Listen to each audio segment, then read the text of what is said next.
हर एक में साहस नहीं होता है जो सरकार के खिलाफ खड़ा हो जाए। सरकार के खिलाफ खड़े होने में साहस चाहिए और दबाव तो हर एक पे बनाया जाता है। ये बात कौन नहीं जानता है कि भारतीय जनता पार्टी जीतने के लिए कोई भी हथकंडा अपनाएगी।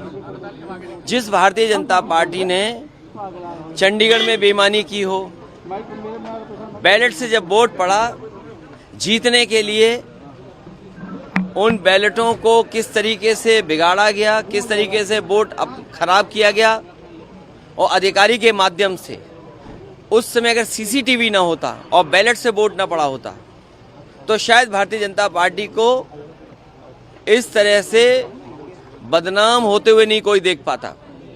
जहां तक यूपी का सवाल है, राज्यसभा के चुनाव में भारतीय जनता पार्टी ने सब कुछ किया है वोट लेने के लिए, और जो लोग गए हैं उनमें साहस नहीं रहा होगा सरकार के खिलाफ खड़ा होने में।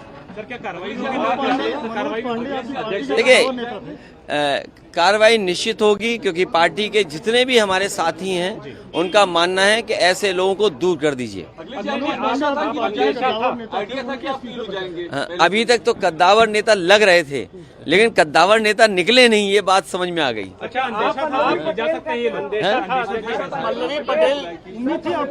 देखिए, मैंने आपसे कहा कि सरकार के खिलाफ वोट डालने में साहस की जरूरत है, साहस की जरूरत है। पल्लवी पटेल भी नाराज।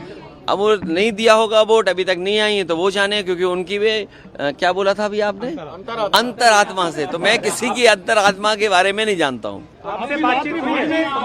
मेरी अंतरात्मा के बारे में किसी के नहीं मैं जानता हूँ। कोई बात नहीं, जब जो भोज में नहीं आए, चर्चाएं आपके माध्यम से भी थी, चर्चाएं और तरह से भी थी। अब उन बातों को आप बेहतर समझते होंगे कि कोई क्यों चला गया, किसी को सिक्योरिटी की जरूरत रही होगी, किसी को धमकाया गया होगा कि आपके मुकदमे पुराने हैं, आपका इतना रिकॉर्ड अच्छा नहीं है, आपको ये लाभ दे दिया जाएगा। सुनने में तो बहुत कुछ चीजें आ रही हैं, सुनने में तो पैकेज के बारे में भी आ रही हैं। वो बात समझ में नहीं आ रही कि वो पैकेज छोटा था कि पैकेज बड़ा था। अगर आपको समझ में आ रहा हो तो मुझे जरूर जानकारी देना। उनके बारे में, किसके बारे में क्या कहें, किसके बारे में हम क्या कहें। आपने बात लोकसभा चुनाव से बात की गई थी आपके यहाँ से, आप प्रदेश अध्यक्ष ने बात। देखिए, कई बार कुछ लोग, कुछ होता है खबरों में रहने के लिए। देखिए, लोकसभा चुनाव जो उत्तर प्रदेश का होने जा रहा है वो उत्तर प्रदेश की जनता देख रही है। क्या वो नौजवान जो दौड़ाए जा रहे हैं, जिन पे लाठी पड़ रही है, क्या वो भूल जाएंगे भारतीय जनता पार्टी को? जो लाखों लाख नौजवान परीक्षा दे करके घर लौटा, किराया कहाँ से लाया था, खाने पीने का इंतजाम क्या किया था, कैसे वो रहे थे, कैसे परीक्षा लिखी, और उसके बाद पेपर आउट हो गया, लीक हो गया पेपर। सरकार ने लीक कराया, और सरकार, मैंने पहले भी कहा, फिर कहता हूँ, सरकार ने अगर पहले ही जब लीक हुई थी परीक्षा उसी समय ठोस कदम उठाए होते तो शायद नौजवानों को इस तरह के दिन नहीं देखने पड़ते। क्या इलाहाबाद में नौजवानों पे लाठी नहीं चली? 69,000 के नौजवान जाने कितने दिन से बैठे हैं, अपना आरक्षण मांग रहे हो, अपने साथ न्याय हो जाए उनके साथ, कितने सालों से इंतजार कर रहे हैं। यहीं पर लखनऊ में आप बुलडोजर लेकर के गरीबों का घर उजाड़ रहे हैं। ये लोग जो जब क्षेत्र जाएंगे तो शायद जनता का कैसे फेस करेंगे, हम ही लोगों को नहीं फेस कर पा रहे। सर, आज का कोई असर लोकसभा चुनाव पड़ेगा क्या सर? इसका असर कोई नहीं पड़ेगा। समाजवादी पार्टी और मजबूत होगी, समाजवादी पार्टी और मजबूत दिखाई देगी।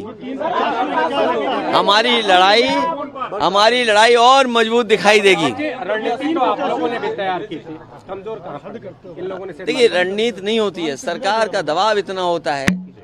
क्या करोगे आप सरकार के सामने? सरकार के सामने क्या करोगे आप? बहुत कम लोग होते हैं जिनमें हिम्मत होती है जो सरकार के खिलाफ खड़े हो जाते हैं। किसके पास फोन नहीं गया? आप बेहतर जानते होंगे।